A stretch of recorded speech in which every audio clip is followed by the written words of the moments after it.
What if I told you that the so-called King of the South just turned into the King of courtroom chaos? Imagine it. King Harris, the flashy son of hip-hop royalty, dripping in diamonds one week and shackled in cuffs the next. The scene inside the courtroom was pure drama. The judge's gavel slammed down, delivering a sentence that left the entire room in shock. Not probation, not a slap on the wrist, but 5 long, brutal years, the kind of sentence that silences even the most defiant. And then came the moment nobody expected. T.I himself, the father who built an empire and carried the title of King of the South, snapped in front of the cameras. Witnesses swear he leapt forward, shouting words too raw to be repeated on live TV, his hand slamming against the bench as chaos exploded in the courtroom. Bailiffs rushed to contain the scene, but by then, the frenzy was unstoppable. For fans watching and insiders whispering behind the scenes, the question became larger than just one sentencing. Was this justice, or was it a public takedown engineered to humiliate hip-hop royalty? Because make no mistake, this was not just a routine court ruling. This was a statement that echoed beyond the courtroom walls, across social media, through the Atlanta streets, and into the very foundation of the Harris family legacy.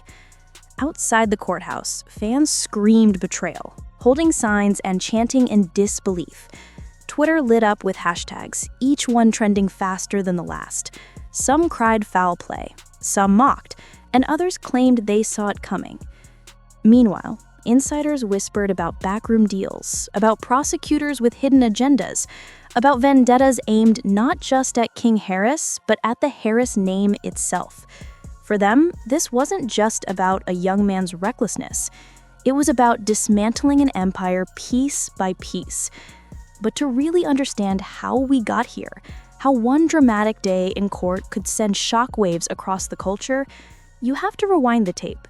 You have to go back to the beginning, to King Harris, a young man born into fame, raised in the shadow of rap royalty, and destined, for better or worse, to live under the microscope of the public eye. From the outside, King Harris lived a kind of life most kids could only dream of. He was the son of Clifford T.I Harris, a man who transformed himself from the hustling streets of Atlanta into one of the most influential rappers and businessmen in the game. His mother, Tiny, was a legend in her own right. King grew up surrounded by wealth, music, and influence. By the time most kids his age were worrying about homework, King was already flexing from millions on Instagram, draped in designer clothes, posting stacks of cash, and riding around in flashy cars. Viral clips of him fighting, talking tough, and showing off his lifestyle only fueled the perception that he was untouchable. But those who looked closer knew that the bravado came with a cost. King wasn't just showing off for clout. He was walking a dangerous line. The same traits that made him a viral sensation, his temper, his recklessness, his need to prove himself, also made him a ticking bomb. Those around him whispered it was never a matter of if something would happen. It was only a matter of when. And as the world would later see, the when came sooner than anyone expected. The truth is, King's story was never just about one young man's choices. It was about the Harris family name, a name that carried weight, pride, and controversy in equal measure. For decades, T.I had carried himself as the King of the South, building his empire with swagger, hustle, and an uncanny ability to survive scandals that would have destroyed almost anyone else. Gun charges, public beefs, federal scrutiny, you name it. T.I faced it and bounced back.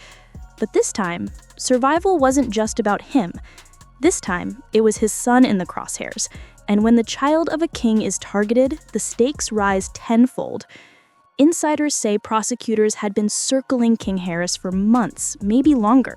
They weren't just waiting for him to slip up. They were documenting, compiling, and preparing to make him the centerpiece of a much bigger show. There were whispers of wiretaps, surveillance, even undercover operatives. Every reckless livestream, every viral altercation, every flex of wealth and arrogance wasn't just entertainment for fans, haters, and media outlets. It was potential evidence for prosecutors who were determined to take down the Harris name brick by brick. And then came the night that changed everything. King Harris wasn't quietly pulled over or politely asked to come in for questioning. No, his arrest was a spectacle. Eyewitnesses say it looked like a movie set. Late at night, flashing lights lit up the streets. Cameras were already in place as if someone had tipped them off.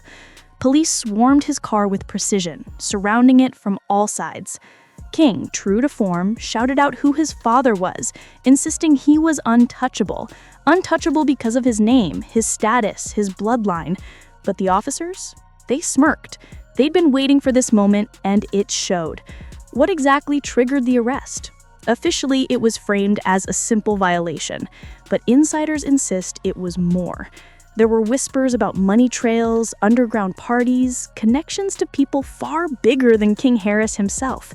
Anonymous voices claimed the arrest was about sending a message. When the cuffs finally snapped, cameras clicked in perfect sync, capturing the exact moment of humiliation.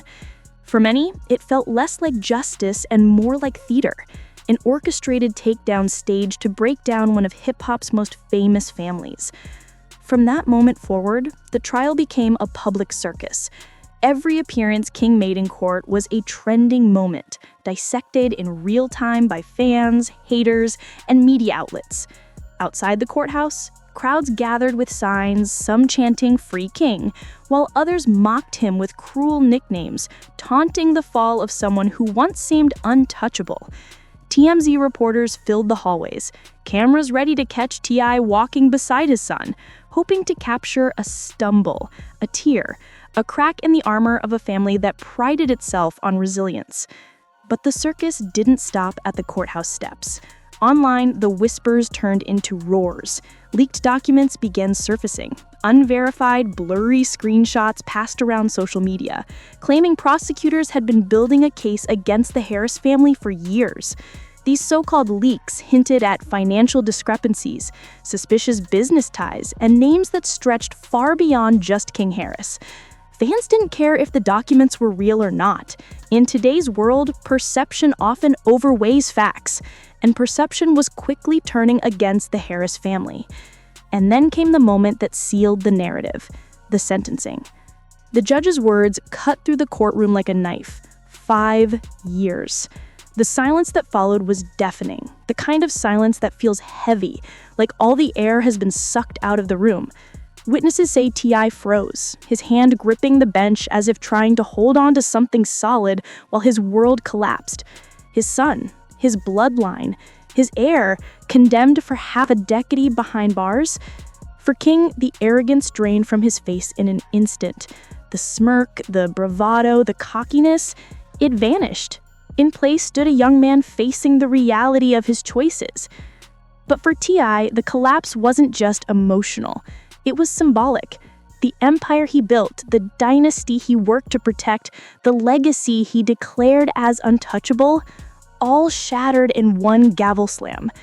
The cameras, hungry as ever, caught every moment. His stumble replayed in slow motion across every platform. The captions were brutal. The fall of a king. The headlines didn't just frame this as King Harris's downfall, they painted it as the unraveling of the Harris dynasty itself. However, King Harris was young, far too young to be trapped behind these walls. The world he once knew, school, friends, family, laughter, seemed like a distant memory. Now, everything had been replaced by steel, concrete, and the heavy weight of confinement. Each morning, he awoke to the same gray walls, the same echoing footsteps, the same cold fluorescent lights. Prison wasn't just a place. It was a living, breathing entity that demanded respect, demanded survival, and spared no one who faltered. For King Harris, the journey had begun with a mistake, one that now defined his days, shaped his fears, and forced him into a reality he had never imagined. And yet, in the midst of despair, there was a thread of hope that kept him clinging to each passing day, the promise of seeing his mother again, the only person who could understand him, the only person who could anchor him to the world outside these walls. From the moment he arrived, King Harris was under scrutiny. In the prison world, youth and vulnerability were immediately noticed. The older, more hardened inmates saw him not as a person, but as an opportunity, someone to test, to intimidate, perhaps to exploit. Whispers followed him wherever he went, eyes tracking his every movement, evaluating his reactions, measuring his strength. Some days it was subtle, a lingering stare, a push in the cafeteria, a whispered insult in the shower. Other days it was far more aggressive. In the yard, a group of inmates had surrounded him one evening, crowding him in a corner, their intentions clear. King Harris had felt the surge of fear that comes from realizing that no one was coming to protect you, that the only person you could count on was yourself. In that moment, he understood that survival wasn't just about endurance. It was about courage, about claiming your space in a world that constantly threatened to crush you. And so he fought back, not because he wanted to, but because he had no choice. In his cell, the weight of the day pressed down on him. The fight in the yard had left marks, bruises on his arms, soreness in his chest, and a lingering ache in his spirit. But even more than the physical pain, it was the mental toll that weighed heaviest. King Harris couldn't escape the constant calculation. Which inmate would confront him next? Who would test him? Who would judge him? Each moment required vigilance, each interaction a potential threat. And yet, amidst this harsh reality, there was a quiet yearning, a longing that kept him tethered to something beyond the prison walls. It was the thought of his mother, her soft smile, the warmth of her hands, the way her voice could calm his racing heart. She was the anchor to his humanity, the reminder that he was more than the steel bars and the concrete that now defined his world. And it was for her that he endured, for her that he continued to survive, for her that he held on to hope. When his mother arrived for the visit, it was more than just a routine meeting. It was a lifeline, a bridge between the world he had lost and the world he still dreamed of. As she walked toward him, King Harris felt a mixture of emotions: relief, love, fear, and an overwhelming need to unburden himself. For weeks, he had carried the weight of experiences too heavy to share: the intimidation, the fear, the moments when he had felt truly vulnerable. And now, face to face with the one person he trusted above all else, he felt a fragile sense of safety, a fleeting chance to open up without judgment, without pretense. He recalled the night when the tension had erupted into violence. A group of inmates had tried to assert dominance, to intimidate him into submission. They had thought he was easy to manipulate, that his youth and relative inexperience would make him an easy target. But King Harris had stood his ground.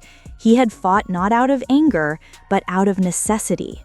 The scuffle had been brief but intense, leaving him shaken, bruised, and more aware than ever of the precariousness of his position.